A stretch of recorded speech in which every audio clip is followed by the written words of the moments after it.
चुनाव से पहले स्वामी प्रसाद मौर्य और सलीम शेरवानी के बगावती तेवर अखिलेश यादव के पीडीए पर भारी पड़ सकते हैं, क्योंकि अखिलेश आजकल हर मुद्दे पर पीडीए करते हैं और पल्लवी पटेल, स्वामी प्रसाद मौर्य और सलीम शेरवानी उसी पीडीए को रिप्रेजेंट करते हैं। अखिलेश बार बार कहते हैं वो मोदी के रथ को यूपी में रोकेंगे, पीडीए की मदद से बीजेपी को यूपी में साफ कर देंगे। लेकिन अब अखिलेश को अपनी रणनीति पर फिर से सोचना पड़ेगा, क्योंकि मोदी का कारवां बढ़ता जा रहा है। आज समाजवादी पार्टी के गढ़ संभल में नरेंद्र मोदी ने बताया कि अब ना पुरानी बात होगी, ना पुराने जमाने की राजनीति चलेगी। जमाना बदल गया है और विरासत के साथ साथ विकास चलेगा। नरेंद्र मोदी ने आज संभल में कल्की धाम मंदिर का शिलान्यास किया। प्रधानमंत्री ने वैदिक मंत्रोच्चार के बीच भूमि पूजन करके कल्की धाम की आधारशिला रखी। कल्की धाम का निर्माण श्री कल्की धाम निर्माण ट्रस्ट करा रहा है। इस ट्रस्ट के अध्यक्ष कांग्रेस के पुराने नेता प्रमोद कृष्णम है।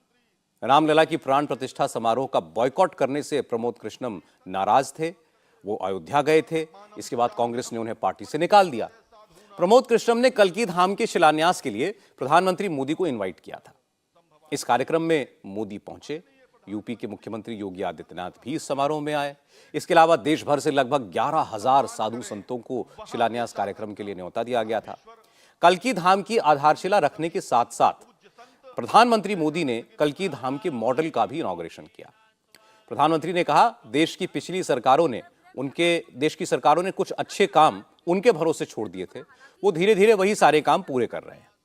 मोदी ने कहा कि देश ने उन्हें जो जिम्मेदारी दी उसे वो बखूबी निभाते रहेंगे। प्रधानमंत्री ने कहा कि अब समय चक्र बदल चुका है, अब प्राचीन परंपराओं के साथ आधुनिकता के इस अमृत काल के स्वागत का दौर है। जिस दिन अयोध्या में राम मंदिर की प्राण प्रतिष्ठा हुई थी, तब मैंने एक और बात कही थी। 22 जनवरी से अब नए काल चक्र की शुरुआत हो चुकी है। प्रभु श्री राम ने जब शासन किया तो उसका प्रभाव हजारों वर्ष तक रहा। उसी तरह राम लला के विराजमान होने से अगले 1000 वर्षों तक भारत के लिए एक नई यात्रा का शुभारंभ हो रहा है। हमारी प्राचीन मूर्तियां भी वापस लाई जा रही है और रिकॉर्ड संख्या में विदेशी निवेश भी आ रहा है। ये परिवर्तन प्रमाण है साथियों, और प्रमाण इस बात का है, समय का चक्र घूम चुका है। हम विकास भी, विरासत भी, इस मंत्र को आत्मसात करते हुए चल रहे हैं। एक नया दौर आज हमारे दरवाजे पर दस्तक दे रहा है। ये समय है हम उस आगमन का दिल खोलकर स्वागत करें। इसलिए मैंने लाल किले से देश को विश्वास दिलाया था, यही समय है, सही समय है। प्रधानमंत्री ने आज इशारों में इलेक्टोरल बॉन्ड को लेकर आए सुप्रीम कोर्ट के फैसले पर भी रिएक्ट किया।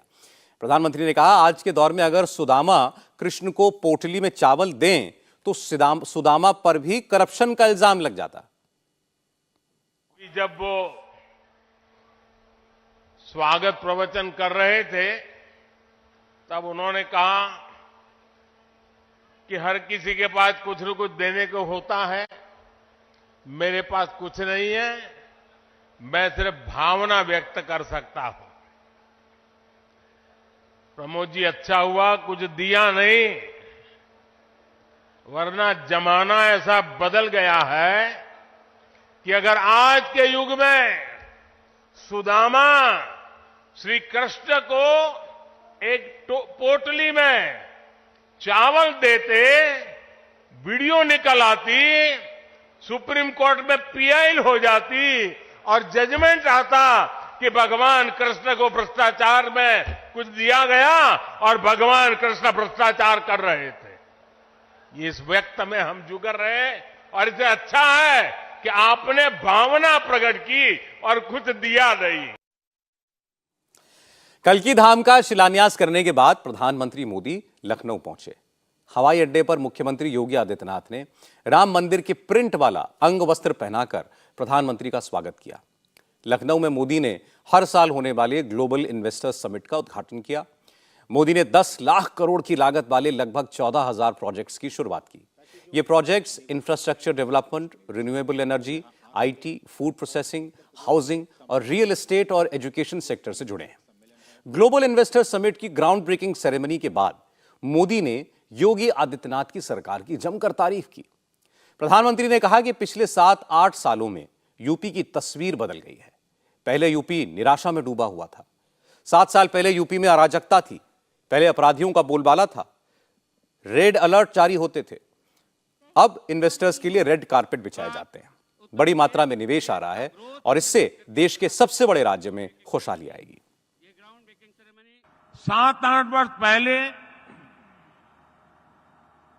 हम सोच भी नहीं सकते थे कि उत्तर प्रदेश में भी निवेश और नौकरियों को लेकर ऐसा माहौल बनेगा। चारों तरफ अपराध, दंगे, छीना जब्ती, यही खबरें आती रहती थी।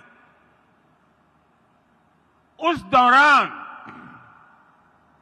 अगर कोई कहता कि यूपी को विकसित बनाएंगे तो शायद कोई सुनने को भी तैयार नहीं होता।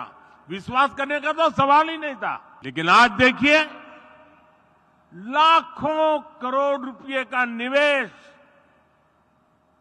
उत्तर प्रदेश की धरती पर उतर रहा है।